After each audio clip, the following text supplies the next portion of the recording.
সালাম। তোর কালার লাগবে না। না না না না না না পরে অন্য সময়। ওনার বাবার বাড়ি এটা। ওটা দিলাম আর দেখো ভাবি কত মাংস দিচ্ছে। হায় আল্লাহ, তার রাঁধছে বাচ্চাদের জন্য।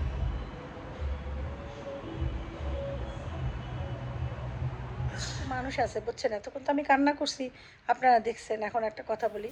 আসসালামু আলাইকুম, কেমন আছেন সবাই? আশা করছি সবাই ভালো আছেন, সুন্দর রৌদ্রের মতো। আলহামদুলিল্লাহ আমরাও ভালো আছি। আমি গেলাম আফিফকে নিয়ে, থাকো খাবার নিয়ে আসবো না, ঠিক আছে? আমি এখানেই থাকো, আর আব্বু হুট করে চলে আসতে পারে, একদম ঘর দিয়ে বাইরে বানা। ওকে আফিফ আসো, চল, ঠিক আছে? আর লক করে দাও, লক করে চাবিটা সরাই ফেলো। লক করে চাবিটা না থাক, চাবিটা সরানো রাখো, আমি লক করে দিই। যাও।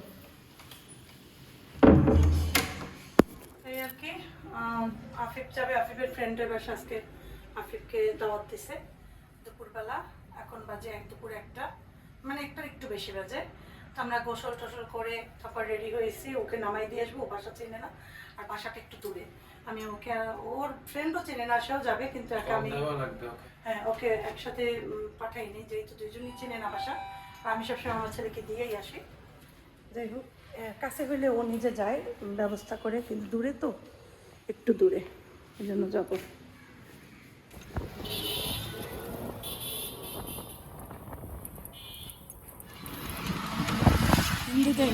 হিন্দুদের মুভি এখানে মাটি দেয়, ওরা যখন কী কী বানায় রাখে এরকম গম্বুজের মাটি, মাটি দেয়। মাটি না, মানে পুরে ইয়ে করে রাখে এখানে, সমাধি করে রাখে। হ্যাঁ সমাধি করে। সালাম। তোর কালার লাগবে না। না না না না না না পরে অন্য সময়। না না না না না না আমি এখন যাবো না, আছে বেকা বাসায়, অন্য সময়, অন্য সময়।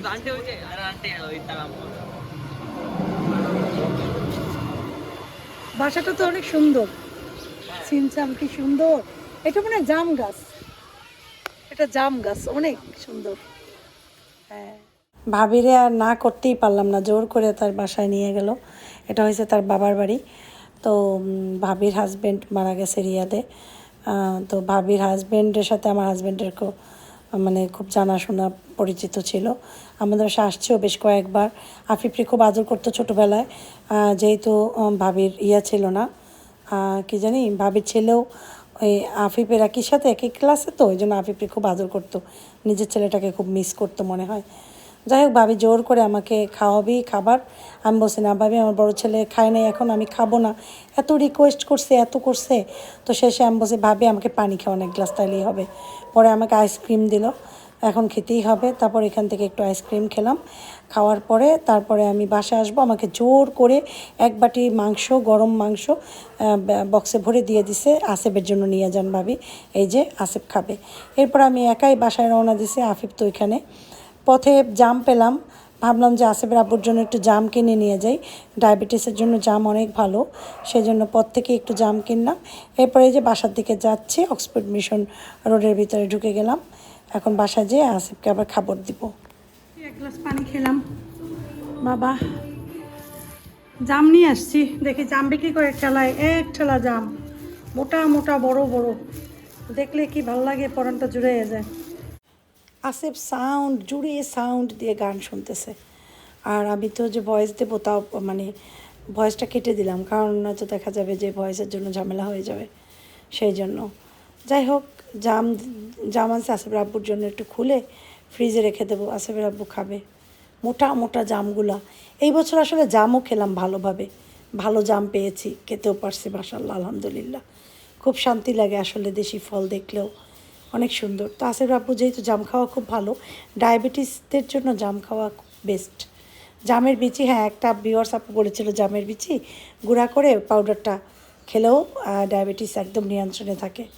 আসিফের আব্বু সেটাও করে রেখেছে, কিছু বিচি রেখে দিয়েছে। তো আমি ফ্রোজেন করে রাখি ফ্রিজে এটা। আর এখন আসিফকে একটু খাবার দেব, খাবারটা দিয়ে তারপরে আমি নিজেও খাবো। আর আসিফের আব্বু কোথায় গেছে এটা কারো মনে থাকতে পারে, আসিফের আব্বু বিশেষ কাজে গেছে, এটা আমি পরে বলবো। তো ভাবি দেখো কি অবস্থা করছে, এক বাটি মাংস দিয়ে গেছে, দুনিয়ার মাংস দিছে আমাকে। তো আমি যখন দেয় তখন আমি নিষেধ করছিলাম যে ভাবি আমি তো আইসক্রিম খেয়েছি, একটু আপনি জোর করছেন আমাকে আসার জন্য, আমি আসছি বসছি এনাফ। বলে কি না ভাবি তা কি হয়, আসেফের জন্য একটু মাংস নিয়ে যান, জোর করে দিয়ে দিল। তো যাই হোক, এরপরে আমি নিয়ে তো চলে আসি বাসায়। এসেই আসেফ বলে যে আম্মু আমার অনেক ক্ষুধা লাগছে, খাবার দাও। ওর মেডিসিন খাইছে তো, মেডিসিন খেলে ওর খুব ক্ষুধা লাগে। তো যাই হোক, তারপর ওকে এখন আবার খাবার দিচ্ছি। আসেফের আব্বু আবার গেছে ওই আমার শ্বশুরবাড়িতে। আজকে ওই জায়গার একটু বাগবাটোয়ারা নিয়ে কি জানি হবে কথাবার্তা, মিটিং, সেই জন্য এখানে গেছে। তো আসেফের আব্বু আসলে পর জানতে পারবো। তো ওয়েট করবো আসেফের আব্বুর জন্য, যদি আসে তো খাবে, আর আমার ক্ষুধা লাগলে আমি খেয়ে ফেলবো। যাই হোক, আসেফকে এখন খাবারটা দিচ্ছি। সে খাবার খেতে বললেই বলে কি চর্বি মাংস দাও। আপনার তো আছেই শুধু আচার, আচার দাও মা, আচার দাও। আচার ছাড়া বাসো না, আচার তো প্রায় শেষ হোক। এবার খাবি কি আচার না থাকতো তখন? হ্যাঁ দে, প্লেট দে, এখানে দাও, প্লেটটা দাও। ওদের আবার আমি তুই বলি না তো, যার জন্য তুই বললে ওরা বোঝে না যে কারে বলছি। ওই মাঝে মাঝে আমরা ওই সবাই বলে না তুই, ওরা ওরা তো মাঝে মাঝে মুখে আসে, কিন্তু ওরা মাইন্ড করে খুব, বলে কেন তুই বলেছ। ওদের বলতে হবে তুমি, কারণ ছোটোবেলা থেকে আমি ওদের তুমি বলছি, কখনো তুই বলি নাই। আমার আম্মা আসে বাসপা আফিফ সবাইকে তুই বলে। আসেফ শোন, আফিফকে অবশ্য শোন বলে না, আসেফটা বলে আফিফ শোনো, কারণ নিতে পারে না। অনেক বাচ্চারা নিতে পারে, আমার ওগুলো নিতে পারে না। ঠিক আছে, তো যাই হোক, ভাত বসাইছি, এক মুঠ ভাত বসাইছি, এতগুলো যা হবে অনেকগুলো, আমি তো খাবো এতটুকখানি ভাত। একটু এটা দিয়ে, আর এই দেখো লাউ তরকারি রান্না করছি আজকেও। আসেফের আব্বু বলছে সাদা সাদা করে করো, সেজন্য সাদা সাদা করে করছি। আসেফের আব্বু খাবে পুরো লাউ, আর একটু ইয়া দিয়ে খাবে, বাসায় রান্না মাছ আছে। আমি আবার একটু লাউ, যেহেতু ভাবি মাংস দিছি, একটু মাংস দিয়ে লাউ দিয়ে ভাত খাবো।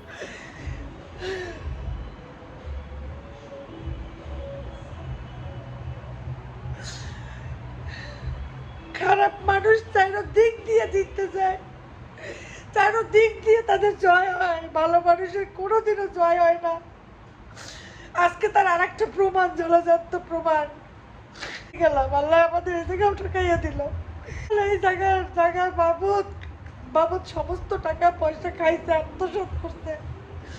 সেই জায়গায় যেভাবে যেভাবে হওয়া উচিত তাও হয় না, কারণ হইতে পারতেছিল না, সব জায়গায় বেটো দিয়ে রাখ। যাও আব্বা, যাও, আল্লাহ হাফেজ। কাফিও জিমে জয়েন করবে। তাই, আচ্ছা তুমি এখন যাবে স্কুলে আগে।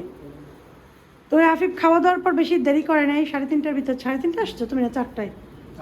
4টার সময় আফিফ চলে আসছে, এখন মাঝে 4:30, এখন আবার বের হইতেছে, স্কুলে যাবে।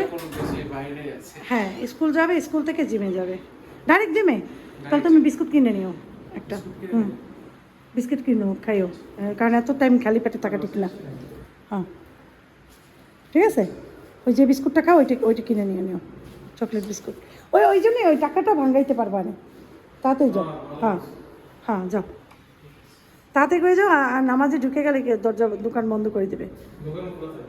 এখন খোলা আছে, এখন মতো নামাজ শুরু হয়নি, আর 10 মিনিট পর সম্ভবত নামাজ। আল্লাহ হাফেজ, যাও, সাবধানে যাই আব্বা। মানুষ আছে বুঝছেন, এতক্ষণ তো আমি কান্না করছি, আপনারা দেখছেন। এখন একটা কথা বলি, এখন আমি একটু নর্মাল হয়েছি, আমি আল্লাহর উপর সব ছেড়ে রাখছি।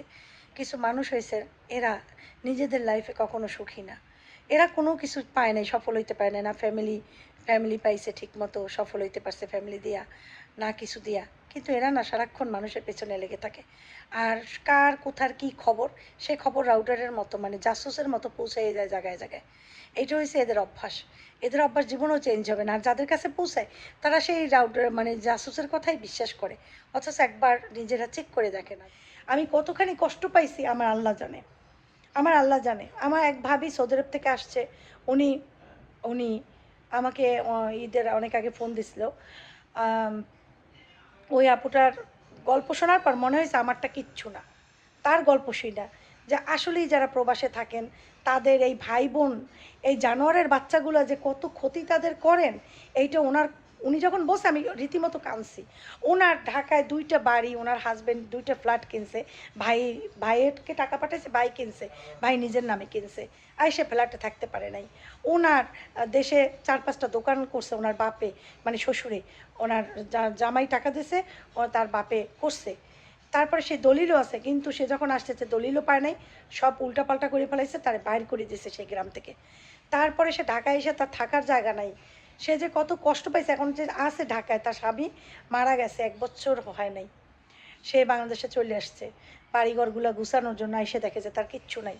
তো ওই রকমের জানোয়ারের বাচ্চা, শুয়ারের বাচ্চা যদি ভাই বা বোন থাকে, বিশেষ করে বাইরেই তো হয়, এগো বিচার আল্লাহ করবে। এরা জীবনে কোনোদিন সুখী হইতে পারবে না, এরা জীবনে কোনোদিন ভালো কিছু পাইবে না, সারা জীবন ওই পেটের উপরে ওই লুঙ্গি নিয়েই হাঁটতে হইবে, আর ওই খালি গায়ে। তো এই ক্যারেক্টারই থাকতে হবে, তারা তারা উচ্চ স্থান, উচ্চ সম্মান পাবে না ইনশাআল্লাহ আল্লাহর তরফ থেকে।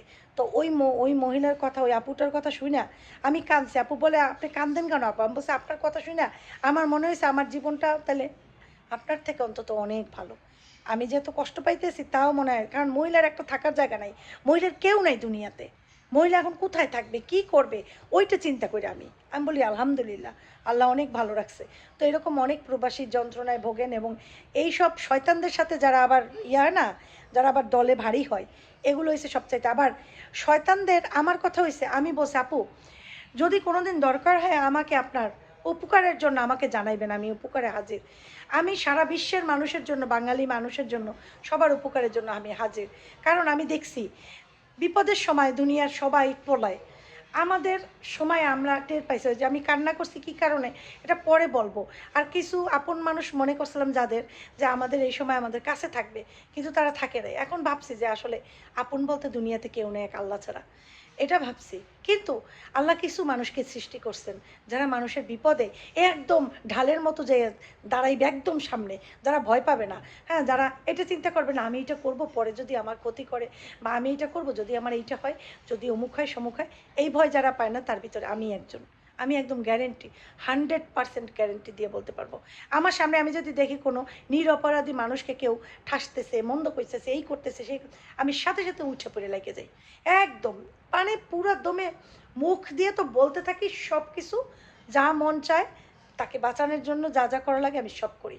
আমি এরকম একটা মানুষ, আমি কখনো অন্যের কষ্ট দেখতে পারি না, যেটা সত্য তার বিরুদ্ধে যে ষড়যন্ত্র বা ইয়ে হইতেছে এগুলো আমি দেখতে পাই না। অনেক মানুষ দেখে দূর দিয়ে বলে আহারে আহারে থাক, তো এই মানুষ আমি না, ওই পোষা জোসার মানুষ আমি না। আমি যা করবো সামনে সামনে নগদ করব, বাকির কথা শূন্য। এই আসে বেড়াবো ওই তুমি, আমাদের বাড়িওয়ালা তবরক দিছে সবাইকে, মানে সৌদি আরব থেকে নিয়ে আসছে। জাহাঙ্গীর ভাই আসছে, বলে সাবে তবরক দিয়ে গেছে সবাইকে। আমি বলছি সাবে তবরক দিছে, সাবে তবরক দিছে জাহাঙ্গীর ভাইয়ের কাছে তবরক। মাশাল্লাহ মাশাল্লাহ মাশাল্লাহ, সৌদি আরবের কিছু মাশাল্লাহ চকলেট, ওরে বাবা। এই একটা তোমার, তুমি খেজুর ছাড়া খেজুরও খাইতে পারবে, একটা পারবা। চকলেট ট্যাবলেট, বাচ্চার মা এখন আর বাচ্চামি করে না মাশাল্লাহ। বাচ্চাদের মা খাইলে হয়তো এইটা খাইবে, এইটা না, এইটা খাবো দুবাই চকলেট। এই যে দেখো দুবাই জিয়া চকলেট আছে না, কুনাফা চকলেটটা খাবো। এটা একটা খেজুর খাও, ব্যাস একটা খেজুরই খাও, বেশি খেলে আবার কিন্তু সমস্যা হয়ে যাবে। তো ছবি তুলি তারপর খাও। মানে ওই চকলেটগুলো ফ্রিজে রাখতে রাখতে আবার গিফট আসছে, ফারুক ভাই নিজে আসছে, সাবে নিজে, জাহাঙ্গীর ভাই সাবে নিজে আসছে, ফারুক ভাই নিজে আসছে, নিজে এসে আমাকে স্পেশাল গিফট দিছে। এই তসবিটা, আর এটা হচ্ছে কি জানি আতর। তসবিটা খুবই সুন্দর তাই না? সৌদি আরব থেকে কিছু আনলে খুব ভালো লাগে তাই না? হ্যাঁ, ফারুক ভাই নিজে আসছিল, এইমাত্রই আসছিল, এসে দিয়ে তারপর গেছে। আমার তো তসবিটা খুবই পছন্দ হয়েছে, বেশ সুন্দর একটা তসবি। তাকে জানো ফারুক ভাই ভাবি, মানে আমাদের বাড়িওয়ালা দুজনে এসে বলছে যে আসিফের জন্য অনেক দোয়া করছি। আমি আমার ছেলেটা এত লাকি যে আমার ছেলের জন্য এত দোয়া করে সবাই। ইনশাল্লাহ ইনশাল্লাহ এর ফল আমার বাচ্চাটা পাবে। আমি কোনো দিন জানো কারো ক্ষতি করি নাই, কোনো দিন না, আমি বলতে পারবো না আমার সচক্ষে আমি কোনো দিন কারো ক্ষতি করছি, কারোটা মাইরে খাইছি, কারো হক খাইছি, কারোর সাথে বেয়াদবি করছি, কোনো দিন বড়দের অসম্মান করছি, কোনো দিন একটা খারাপ কাজে লিপ্ত হয়েছি, আমি আমি কখনো এগুলো করিনি। আল্লাহ আমাকে ইনশাল্লাহ এর প্রতিদান দিবে। আমি সারা জীবন ঠকছি, খালি ঠকছি সব জায়গা দিয়া। হয়তো আল্লাহ আমাকে ভালোবাসে, সেই জন্য আমার পরীক্ষা দেখো কত ভালোবাসে তারা। দেখো বলতে বলতে জাহাঙ্গীর ভাইকে দিয়ে আবার জমজমের পানি পাঠিয়েছে। আজওয়া খেজুর আর জমজমের পানি একসাথে করে আসিফকে খাওয়াবো। আল্লাহ ভরসা, দেখি আল্লাহ আমার ছেলের ভাগ্যে কি লিখে রাখছে। ইনশাল্লাহ ইনশাল্লাহ। তো খুবই ভালো লাগছে এগুলো পেয়ে। সৌদি আরবে জিনিস তারা হজ করে আসছে, মেন কথা কি হজ করে আসছে, জিনিসগুলো নিয়ে আসছে ভালো ভালো সুন্দর সুন্দর। আমার খুব ভালো লাগছে। এইমাত্র আবার কাঁচা খেজুর দিয়ে গেছে, মাশাল্লাহ সবাইকে কাঁচা খেজুর। এইটা খাবো আমি, এই কাঁচা খেজুর আমার এত মজা লাগে, এই খেজুরটা খুব টেস্ট। এখন রাখি এখানে, পরে খাবো।